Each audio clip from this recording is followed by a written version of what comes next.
to the latest webinar from the International Luxury Hotel Association, EMEA branch.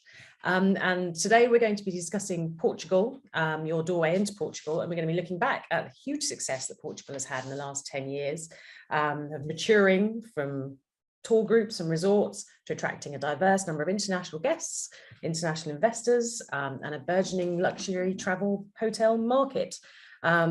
With global brands and investors targeting the country, we are going to be looking at what the future holds for Portugal and, of course, how they get there. First of all, I shall allow my esteemed panel to introduce themselves. Please take it away. Thank you so much, Catherine. Great to be on this panel. Good morning or good afternoon, good day, I should say, to everyone. My name is Chitra Stern, and I am founder, owner, CEO of the Martinhal Resorts group of hotels and resorts. My husband is Swiss. I'm originally Singaporean Indian, British. We came here 21 years ago for business opportunity because Portugal was just an amazing destination. I did a whole TEDx talk about 3 years ago on why Portugal is trending, so everyone's welcome to watch that. But we're entrepreneurs and real estate developers, and we've grown our business from one resort to 4 and a 5th branded residences in construction in another area of Lisbon. So obviously we believe in the destination for tourism and hotels, and we've gone from strength to strength. Thank you very much. Thank you. So I'm not sure if it's me, but I think it's me. It's me. Hi, I'm Luis Araujo. I'm CEO of Visit Portugal. Visit Portugal is the DMO of the Portuguese destination, and we don't only take care of the promotion of our brand of Portugal as a tourism destination, but also of the training in Portugal, investment in Portugal, statistics, developing the offer in our country for different products. So anything you think about tourism in the public sector comes to Tourism of Portugal and Visit Portugal. And I'm delighted to be here to talk about our country, of course. Anyway, thanks indeed. Eduardo? Hi, good morning all. Thank you for having us. Well, my name is Eduardo Abreu. I'm partner and founder of neoturis, a consultancy company focused exclusively on the tourism sector. We are around for 20 years now here in Portugal. And what we do mainly is not only traditional consultancy for market studies, feasibility evaluations, and also concept definition and strategy definitions for investors. But we are involved also as part of this company is owned by CBRE. We have been involved in the last 13 years in some transactions of not only hotels in operation, but also pieces of land to develop resorts, second home projects, golf, marinas, etc. Excellent. Thank you very much. And bringing up the tail. On mute. Yeah. Or it's always the same problem. First one of the day. Yeah, it's always, yeah. It's very early in the morning here in Portugal. No, I'm kidding. So good morning to all of you. My name is Frederico Costa. I'm the COO and board member at Pestana Hotel Group. It's the largest hotel group in Portugal with more than 110 hotels around 15 countries. Also, we have hotels in Portugal everywhere and different brands all over Portugal. So very keen to participate and to share with you our experience here in this wonderful destination. Marvelous, many thanks indeed. So I'm going to start off with Louise and then talk to Chitra, because I know that you've had government experience as well. It always seems across much of the globe that the hotel sector has to kind of get out there and do it for itself. Whenever it wants to do anything, you know, governments tend to ignore it unless you're sort of Dubai and you realize that maybe oil isn't going to work out for you forever. But as a rule, the sector tends to have to fend for itself. But what we've seen, and one of the key reasons behind Portugal's success, is there's been such a strong working with the government, everyone working together. And Louise, I wonder if you could talk to us a little bit about the role of the government and in Portugal's evolution and what you've done and what we can all be learning from this. Thank Thank you, Katherine. Well, very, very shortly. I think that what happens worldwide is that tourism is taken for granted. And every country, every destination thinks that tourism pops up and recovers, especially after a big crisis such as the one we had, immediately. Well, what we realized after these 2 years, that is not true. Tourism needs resources. It depends heavily on the territory and the development of public policies in each country, in each destination. And it is an activity that depends very heavily on hand labor, and a lot, it's an intensive hand labor industry. So what we've been doing over the past years is precisely that, a very strong connection with the private sector. We have the best relations with our Tourism Confederation that represents the private sector in Portugal, with many of the enterprises, many of them here also. And we have a very clear approach that tourism needs resources. That's why we work also as an investment agency for many of the projects that are being developed here in Portugal. But it needs a lot of support in terms of innovation, in terms of adjusting to the new reality of the digital transformation and the resilience that we need with the hand labor that works in the industry. So it has been, these have been clearly wonderful years for Portugal. Just to give you an idea, 2019, we had the record of 27 million guests in our country. We have increased the revenues just in 4 years by 60%, 60%, with the lowest seasonality rate ever in 2019, and the biggest growths in regions that were not so well known in our country. So I think it has to do a lot with developing a strategy. And once again, this was developed in connection with the private sector. We launched it in 2017 with clear goals and a very strong ambition to be the most sustainable, or one of the most sustainable destinations in the world. Yep. So it has to do with that. Of course, we have issues, as everyone. We don't control the entire country, and we have limited action in what are our responsibilities. But I think it has to do with a lot of interaction between private and public sector. Chitra, you've been doing a lot of that interaction. How would you say it has helped? And what sort of exchange of information are the two bodies able to give to each other? Gosh, lots. I mean, I'm the foreigner here, and I can safely say in my 21 years here, I've seen the evolution of Turismo de Portugal, Visit Portugal, and it was amazing in 2007 to be, I had the pleasure of seeing the strategic national plan for tourism, and I thought, wow, how organized of this country.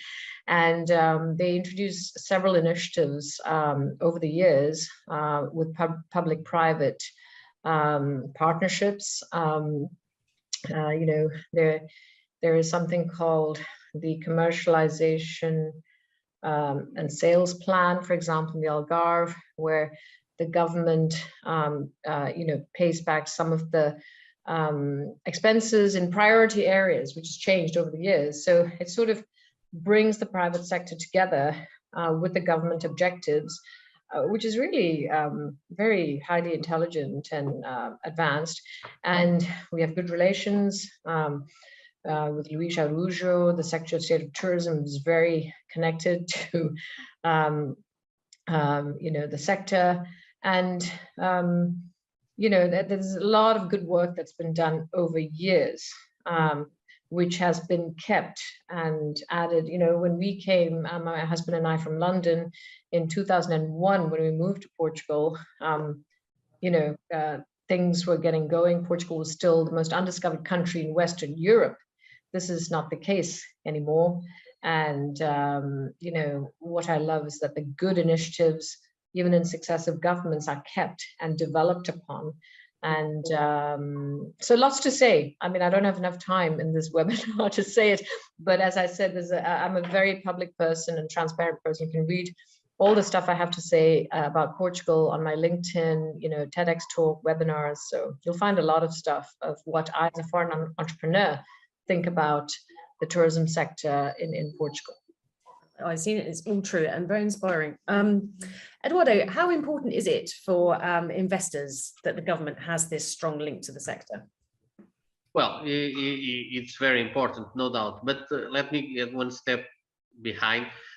I strongly believe that the existence of Turismo de Portugal makes a difference in economic contest in Portugal, because probably there is no other institution that is, of course, governmental at a certain stage, but is not directly owned or possessed by a Secretary of State or a minister.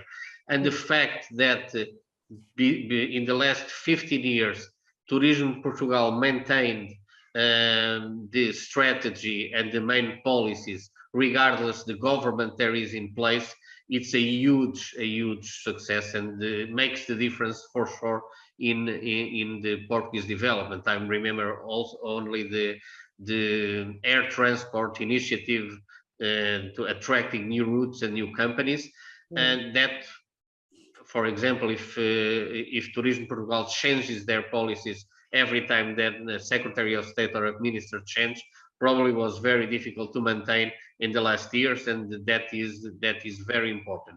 What we see from the investors is a very good opinion of Turismo Portugal regarding statistics, information, and also in the licensing process, which is, I will not say a nightmare, but close to that here in Portugal. The truth is that is not supervised by Turismo Portugal, it's by municipalities. Because when investors go to Turismo Portugal, they understand what they can do and what they can't do very easily. And then they face other problems in Portugal, which are the licensing process in the municipalities and other agencies. So in the end of the day, I truly believe that Turismo Portugal has a very good market share of the success of what has been the tourism development in the last 10 to 15 years, for sure. Yeah. Sorry, you mentioned the licensing. I was hoping to get onto the registration program in a bit, because lots of different companies looking at registration, kind of driven by the rise of the sharing economy and wanting to know where stuff is. And of course, you can more easily work with your kind of national estate if you know what's there. Is this the same, the licensing of this, is this the same as the registration program, or are we talking about completely different things? No, when I talk licensing, it's not the registration, it's the process from the day zero, from an investor that wants to buy an existing hotel and refurbish and change the category, etc., make more 20 rooms, or that buy a piece of land where he wants to develop a hotel or a second home project or whatever.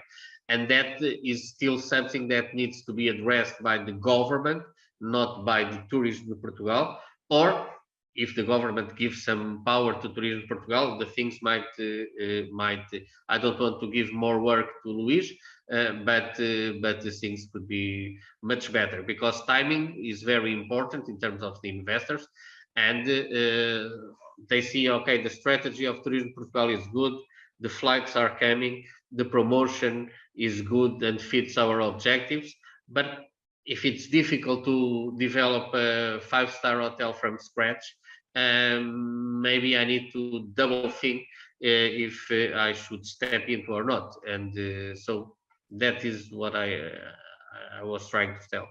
Cool. Frederico, are you finding it's difficult to set up and develop a 5-star hotel from scratch?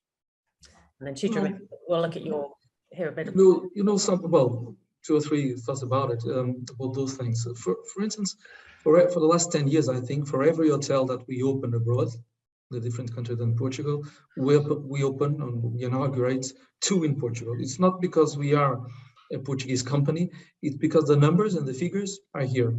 So it's difficult here, it's difficult abroad as well. or the challenges is everywhere. And the truth is, we keep investing in Portugal, not only because we are a Portuguese company, but because the numbers are here. So this is one point. Another point is, I keep saying that, Portugal is not a big country. It's a very small destination in terms of size. So we have to be careful how we treat this destination. And of course, it's difficult to, if we want to put an hotel in an heritage place or just in front of the sea, there's not a lot of places in the world that we can do that, or the civilized world. I said, civilized world, I say this is opportunities in cities like in Europe. It's very difficult to build in Paris or in Rome or anywhere. In Lisbon, it's the same. So we have to know how this destination works, and the opportunities are here. I think it's not easy, because if you want to build a 300 rooms hotel in Lisbon, the size of the city is small. We have just less than 1 million inhabitants in Lisbon, so it's not a huge city. So of course, dimension, size, heritage, all of those things work very much on when we are trying to invest and put. The thing is, and I agree with Eduardo, the response and the reply has to be fast. Yes or no? But if it's yes, okay, that's good. Take the path of how to do the things and build up. If it's no, it's no. And sometimes receiving a no, it's difficult. But we keep investing here in Portugal, for sure. It's a Chitra moment, because we've talked a lot on the calls up to this with everyone about the diversity of offering now in Portugal and how that's increased. And your portfolio in particular is very much working with what the demand is and where you are and that kind of thing. It's not just we're putting in a resort, jobs are good. Yeah, obviously, as entrepreneurs, we had to think hard about what our brand means, and it's a niche brand that is sophistication for family travel. So we focus on the luxury end of the family travel market, and it's a lot about keeping a multi-generational family, each member of a multi-generational family, happy. I was just in one of our hotels this morning in Cascais and Quinta da Marinha, and I was speaking to grandparents, parents, talking to babies, and everyone is happy, because parents also need some sophistication in their travel, and it's not just about going to a kid-friendly place. And the diversification, however, we've focused on very on top locations. I mean, you have to put it in perspective. We opened our first resort in Sagres in 2010.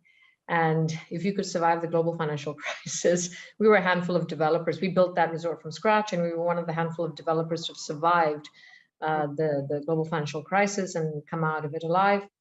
And we built a hotel brand from scratch. And then we could talk about making acquisitions of non-performing assets and non-performing loans, but we chose very good locations. So it was the same brand that we brought to these other locations, but to complement that original mothership, we went for Quinta do Lago, Quinta da Marinha in Cascais, Chiado and Lisbon, all different locations, but always with the Martinhal brand. And we're real estate developers, so it wasn't just about building the same, it was adapted to the location, and you have to look for opportunities as well. All those acquisitions we made were very different, and troubleshooting those, we're those kind of entrepreneurs who look for, not the obvious acquisition. Yeah, you have to sort out some troubles. That's why it's there, available for, an investment and acquisition.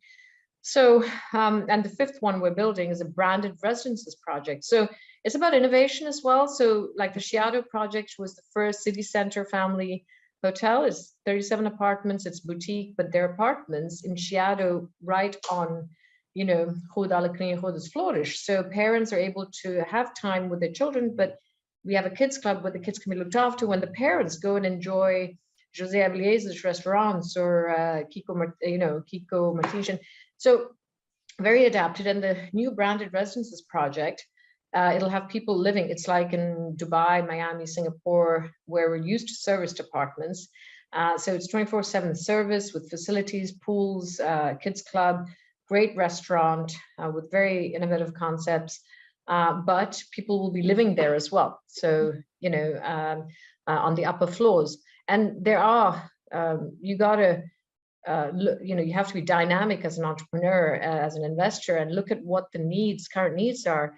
And when we started this project in 2017, when we made the acquisition of this land in Park of Nations, Parque das Nações, or Expo, the Portuguese call that area, close to the airport, we looked at, you know, how many people were moving here, and we're looking for rental apartments, but with service, you know. And so we adapted the Martinhal concept for that, because there are lots of young families moving to Portugal at that time, and they want to live in a serviced environment. You know, they're coming from all over the world, Dubai, New York, you know, California. So that's what I meant by sort of adapting. So it's still the Martinhal brand name. We're clear about what we mean, but adapted to the time and the location. And this one is built from scratch as well. The residences, Martinhal residences, 160 apartments, and can't wait to open it in Q4 of this year. And to speak to the evolution of the market, Louise, the mention of young people, young families coming in has speaks to the kind of the wider growth of Portugal and the attraction of it to people moving there. You have a thriving technology industry and things along those lines. How important is it that you as a tourism body work with wider government in other areas to see where demand is coming in and see how the sort of general population is changing? Hugely important. Well, and we work with many of the other agencies regarding this kind of information. In fact, we also do some reporting and studies on the demand and how the perception of Portugal in other countries, in order to have a better segmentation of our public directly. As Eduardo said, one of our biggest focus is connectivity.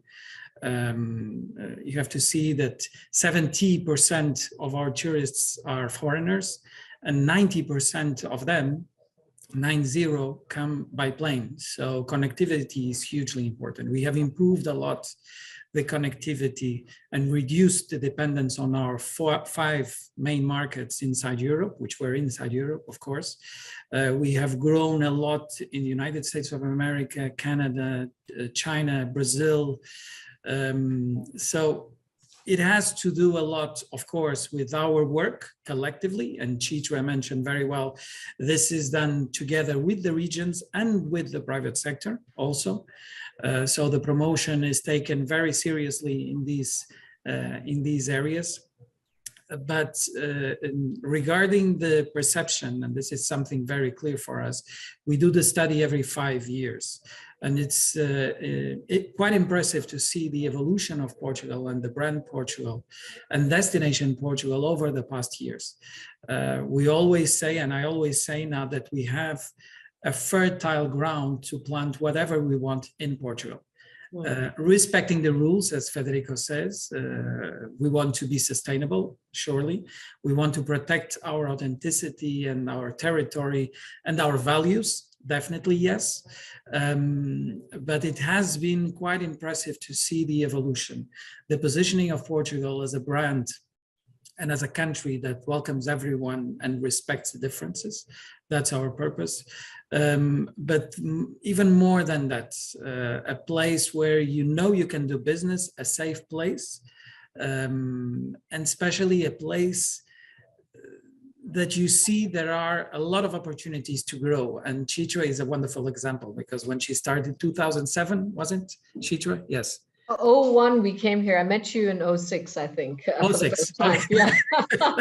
Long time ago. Yeah, we came here 21 years ago now. But it's impressive, the evolution, and the example that Frederico said of for each hotel they open in abroad, they open 2 in Portugal. It's an example of how, I'm not going to say profitable, but how good it is to build an activity in Portugal, with challenges. Eduardo was mentioning some, but you have those challenges anywhere in the world. And as long as you comply with the rules and you understand the value of what you are doing, this is a small country, I'm sure it's a positive one. I just want to add there, sorry, Katherine, that there's been such an evolution in niche, boutique, luxury travel as well in the last 21 years that I've been here. We did talk about that briefly during our chat earlier. And the country values tourism as an industry, and it values the growth and innovation in this industry. So when you have a good project, I think government really tries to help you make it happen. As people have referred, there's no doubt in any city, especially one thing to note is that Lisbon has had so much new investment that the new projects have grown tenfold in the city of Lisbon, which also poses a problem, especially during the pandemic, for licensing and these are the reasons behind, but the appetite for investment is huge. I've never seen so many people moving here. We also have an international school, which we opened during the pandemic, and families moving here. We have nearly 40 nationalities now and 333 kids enrolled in less than 2 years. So that shows you the appetite for investors moving here with their families. And so tourism, I'm talking about residential tourism here, but it's a lot of tourism dollars spent, even with the golden visa investments, when people have to come and spend 2 weeks a year here. It's great for the economy. So yeah. Perfect. And yes, it's very noble of Louise not to want to talk about profitability, but that we are going to have to talk about it. So I'm going to go to Eduardo first and talk about what it is investors, how easy is it to get funding in Portugal at the moment, and what are investors looking for? Well, in the luxury side or overall? In luxury. More in the luxury side. Well, yes, we're going to come to Frederico, who's going to talk about how easy it is to get out the ground. Yeah, well, I think today the investors look for opportunities in the 5-star and luxury in Portugal.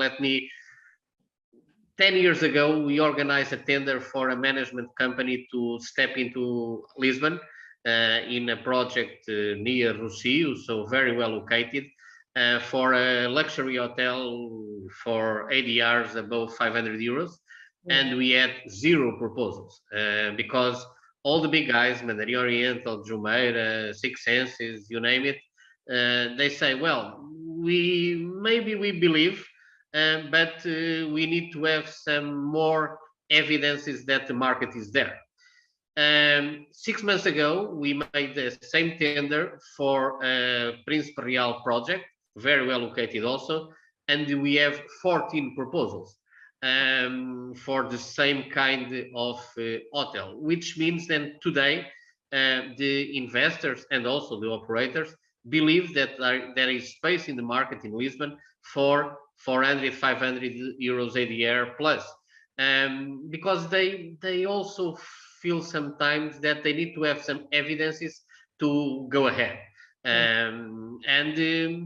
There are 2 or 3 things that happen in this luxury side that give them some confidence on Portugal. Six Senses in Douro Valley, for sure, was very difficult 6 or 7 years ago to put in a business plan that hotel will run at 500 plus ADR. It was not easy to understand, but also new announcements like Six Senses in Lisbon, EHG brands in Algarve, W just opened a couple of weeks ago, GW Marriott has a project in Palmares near Lagos. So they now understand and believe that the market is there. And one thing that made all difference, as Louise was saying a few minutes ago, was that today we have some consistent USA, Brazilian, and Middle East demand, what was not the case 10 years ago due to connectivity. And these are the markets that bring the prices up, not only in Lisbon, but in all other geographies. So today, the operators strongly believe that there is space for more hotels, more rooms in the 5-star luxury segment. And as the operators believe, the investors believe after them, right? And they come together in order to develop their projects. Even in Comporta, we see some very significant ADRs with boutique hotels that are around. Porto City, that was in a kind of second division 20 years ago when compared with Lisbon. Today, the best hotels in Lisbon and Porto make similar ADRs and RevPARs. So the market is there, and the confidence of the investors is huge. The only problem is that we've talked last week, I believe, is that well, the boutique brands not so much, but the big guys, like we call them, they need 100 more rooms, 150, 180. And both Lisbon and Porto, due to the characteristics of the buildings and the city, is very difficult to have buildings with 10,000, 15,000 square meters to develop these kinds of hotels. And also, as the locations are very good, they are also good for residential purposes. And normally the developer of a pure residential project can pay more than a hotel developer, unless there is a mix of branded residence with hotel. And that is something that we see today also in Lisbon, Algarve, and I believe in Porto in the near future. So, but they are around. They are around on a daily basis is not. But on a weekly basis, we have investors from geographies that we've never heard: Turkey, Dubai, Qatar, Japan, Mexico, Romania. You know, they are around. They are around. So, Frederico, are you seeing the ADRs that you would like at the moment? How can you bring them higher, and how can you develop, or are you restricted to you can only have sort of a 200-room hotel? Well, first of all, I'm not worried about those big guys coming to Portugal. So I'm very happy not having those guys here in Portugal still. But they're coming. They're coming little by little, as Eduardo said. They're coming. All the brands, international brands, are here now. And they you know, we saw in Portugal, I think in the last 10, 15 years, a big change on what Portugal was perceived in one side and what happened in our destination. It was very much Algarve and Madeira, very much resorts for families, for British people coming to Portugal, and some Germans, but that was it. Even us at Pestana Hotel Group, we started in Madeira, resort area, families, very much all-inclusive properties. And things are changing and changing. And it was very fast. In 10 years, things changed a lot. Nowadays, for instance, as Eduardo said, I think Lisbon nowadays is probably more important in terms of receipt for tourism than in the Algarve. So things change very, very fast. And to be honest, we changed as well, because we moved from those resort hotels to cities and to recovering and to requalificate very much those old buildings. We have a brand called Posadas. This is a photo of one of the hotels we have. So small hotels, and we are very, very happy with results. Of course, we're making some money with big hotels with 300 rooms, but we are very happy with the ADR coming up on the last years. And well, let's forget these 2 last years, but 2017, 18, 19, and now again, in 2022, the ADR is pretty there, and it's really there again, and we're very happy with the results. I think coming with, I think, you know, trends. I think Portugal was discovered some decade ago, again rediscovered, I think, for different reasons. Security, positioning. I think Luis told about the connectivity was very important to open to the United States and to Brazil. to go outside Europe. I think it was very important for Portuguese tourism. And now we have to be consistent, and I think we are. We heard about you, Katherine, mentioned the investments and how the banks are open. I remember like 10, 15 years ago, if we wanted to invest, first, there was no big priority on banks to support tourism 10, 20 years ago, but things changed very much. They saw the opportunity. They saw that who was investing in tourism were making money and paying the debts. So things changed very, very fast. And now we have banks and other financial institutions in Portugal very well prepared to open to help investors. As I said, we opened in the last 10 years more than 20 hotels in the world, also in the United States, in Brazil, Africa, and Europe, all cities, big cities in Europe. And the thing is, you know, financial support and connectivity with these banks in Portugal, as it's better or as good as anywhere in the world. So no issues on that side as well. Louise, you were nodding sagely through that, which is handy because it reminds me, I need to come back to you and talk about regional. Earlier on, you talked about regional and seasonal growth. How have you achieved this spread of interest across the country and across the calendar? Yes, well, I was nodding because I totally agree with Frederico. We've seen a huge improvement in the perception of tourism inside a financial institution.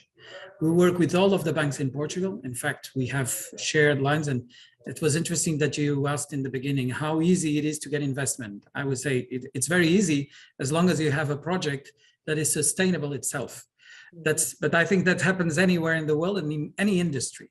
But every bank in Portugal is so prepared. In fact, the biggest awards that are given to the tourism industry in Portugal are subsidized by 2 banks in Portugal. So it's a way to express and explain how important tourism is for them.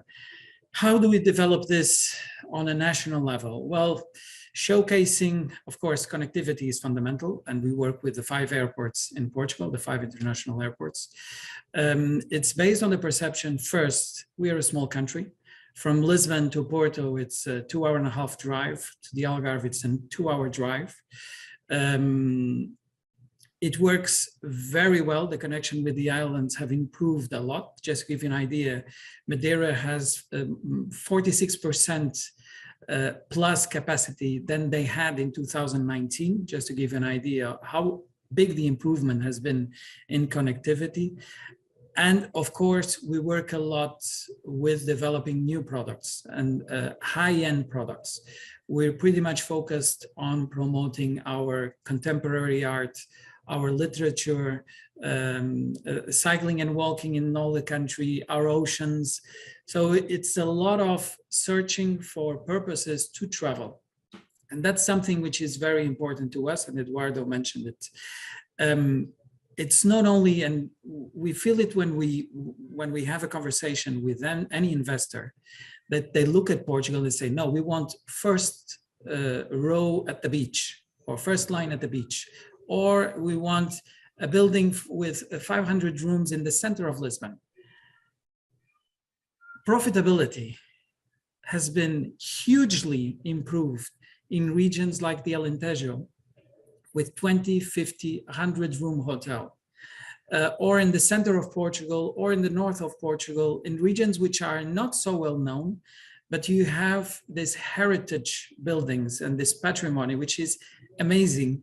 And you can refurbish it and adapt it to hospitality. In fact, we have a program that was launched 5 years ago.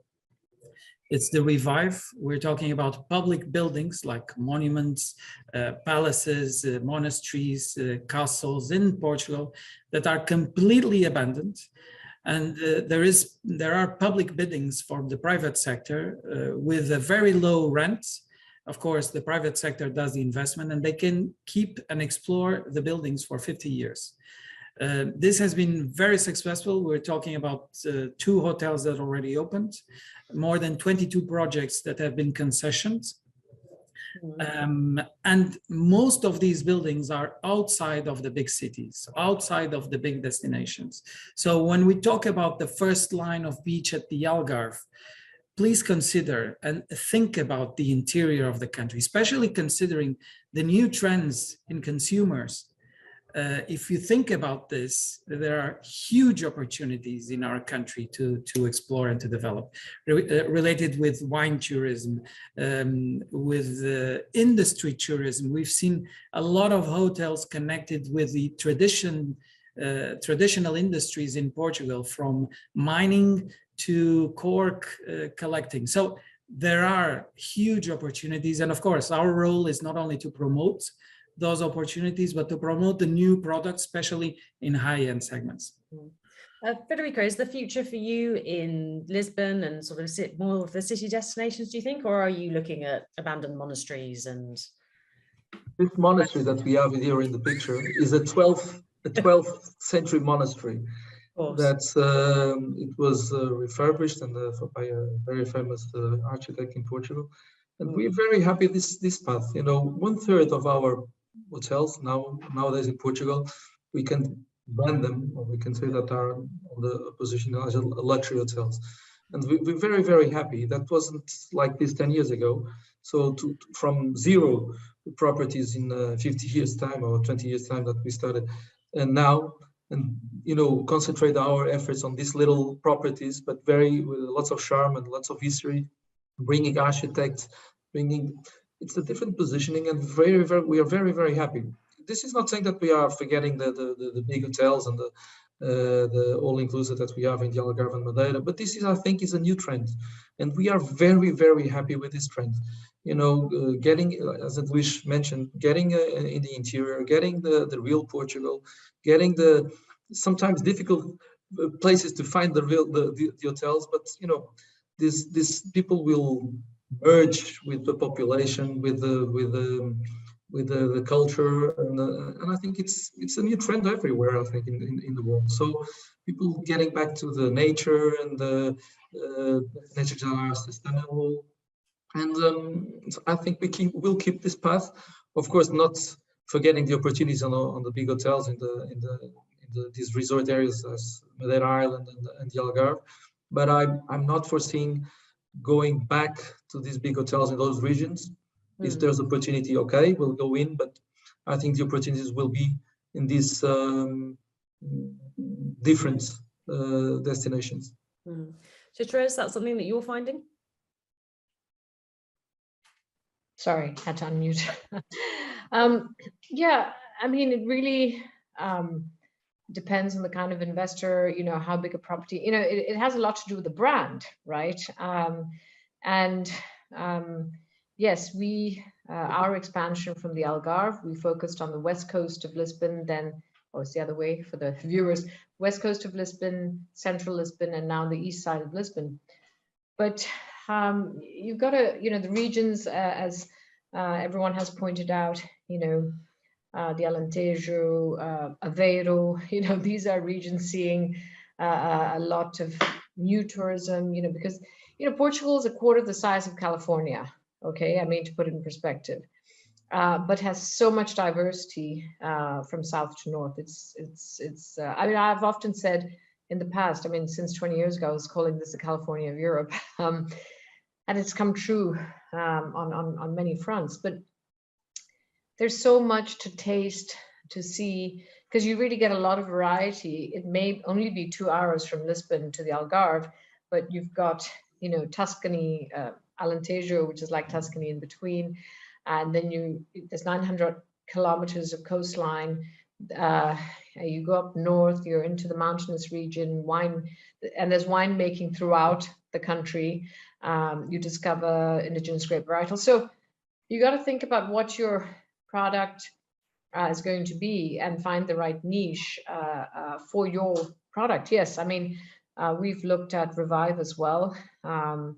Would love to try to focus on that going forward. Obviously, 2 years of pandemic, we had to be very focused on, and we'd started other businesses, but you know, there are some great properties that will come up. We'd love to have one in Porto. for example, because people want to travel with our brand, long haul guests, they want to like do the whole of Portugal in a week. Brazilians, Americans, Indians. Yeah, there are opportunities. You need equity, and you need to understand exactly what you're doing with your brand. So just coming to the end of the webinar now, on that note, Eduardo, are you seeing a huge increase in transactions? Are people eager to deploy their cash into Portugal? Does it have to be a finished hotel? Are the private equity boys looking for, and girls looking for? I think there are investors for both existent or to be developed hotels, for sure. The constraint today is that as the tourism has been very successful in the last 10 years, today who own hotels or places to develop hotels and want to sell it, as an expectation of the value to sell that is probably a little higher than the investors think. And this is also because, as I mentioned, there is not a lot of opportunities. We are a small market, and to have a hotel in operation or a piece of land with no licensing risk, that is very valuable, right? In a market that is small. So there is still some gap between the value that the owners think their assets worth and the values that investors are ready to pay. But I think that is true all over the world. But today, as we speak, there was this year already some important transactions, for instance, in Algarve with Marine Hotel and Almansur, big properties. Peñalonga a few years ago was sold. Vila Moura as a resort also with some investors just bought it last year. So the market is very active. There are also some portfolios that came from the financial crisis of 2010 that are today being traded with a lot of interest from international investors. So I think that, of course, as the market was booming until 2019, all the owners think that the hotel, their assets, worth a little bit, probably a little bit more than the market. But the truth is that we are seeing some transaction being made, and more important than that, some transactions in price per key much higher than what someone could think 5, 6, 7, 8 years ago. We are reaching European levels in some transactions in hotels in Porto, in Lisbon, and also in Algarve.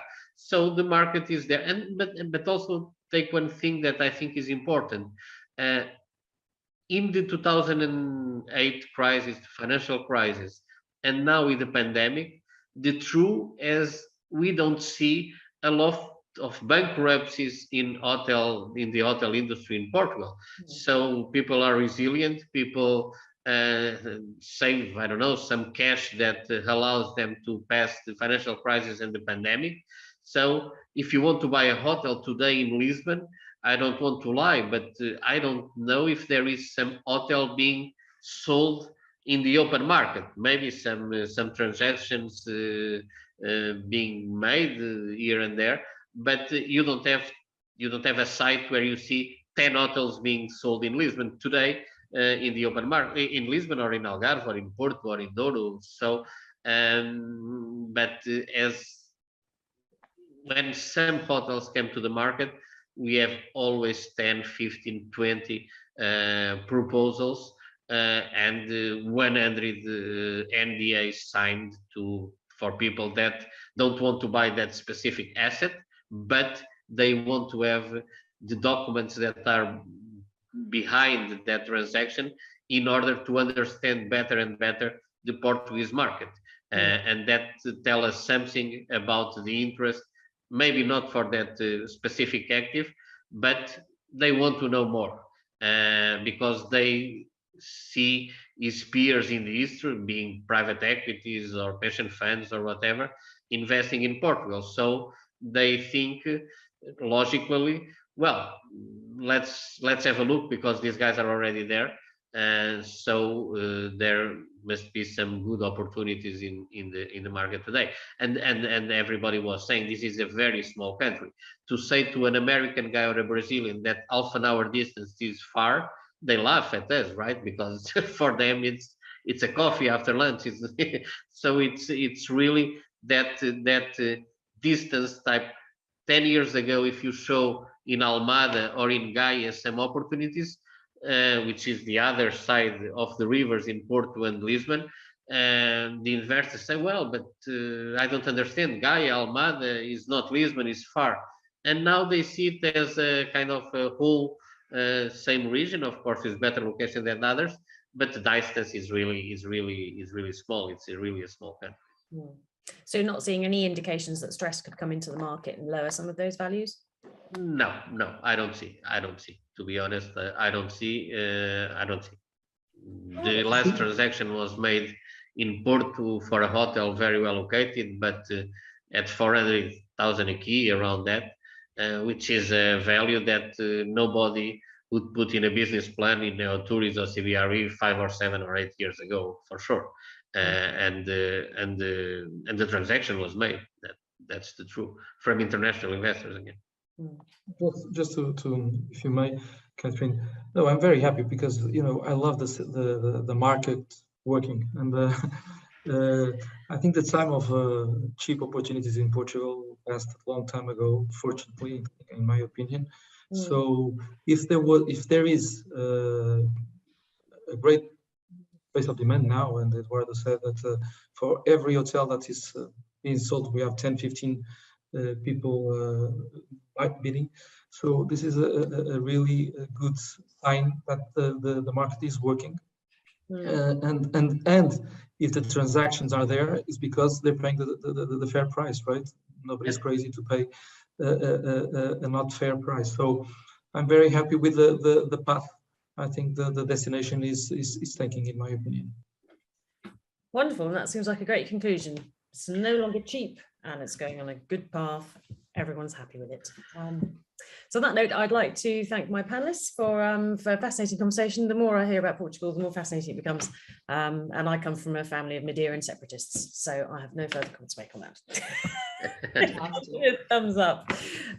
Yes, it gets very spicy after Christmas lunch as our conversation.